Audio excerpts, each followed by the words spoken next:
સુરતમાં એબીવીપીના કાર્યકરો દ્વારા વેસુ અલથાણ વિસ્તારમાં કારની રેલી કાઢી હોય જે વિડીયો વાયરલ થતા પોલીસે કાર કબજે લઈ તપાસ શરૂ કરી છે।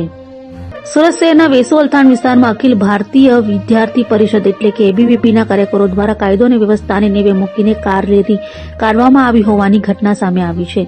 શિસ્તની વાતો કરતી વિદ્યાર્થી પાર્કના કાર્યકરો જ્યાં રોડ પર જોખમી સ્ટન્ટ કરતા નજરે પડતા ચકચાર મચી ગઈ છે। વિડીયો વાયરલ થતા ભયજનક ડ્રાઇવિંગનો ગુનો દાખલ કરી ફોર્ચ્યુનર સહિત 2 કાર કબજે કરવામાં આવી છે અને હાલ અલથાણ પોલીસ દ્વારા એબીવીપીના કાર્યકરોના નિવેદનો લેવાની શરૂઆત કરવામાં આવી છે। ગત તારીખ 19 ડિસેમ્બર 2025 ના રોજ અલથાણ પોલીસ સ્ટેશન વિસ્તારમાં આવેલ ડીઆરબી કોલેજ ખાતે એબીવીપીની જે છે એક કાર્યકારીની બેઠક મળેલી। એ બેઠકની અંદર જે છે ત્યારબાદ એક સરઘસ સ્વરૂપે એક રેલી નીકળેલ, જેની અંદર અમુક વાહન ચાલકો જે છે બેફિકરાઈથી ચલાવતા હોવાનું ધ્યાને આવેલ। એ બાબતે જે છે આજરોજ એમની વિરુદ્ધ બીએનએસ કલમ 281 મુજબ ગુનો દાખલ કરવામાં આવેલ છે અને 3 ગાડીઓ જે છે હાલ સીઝ કરવામાં આવેલ છે।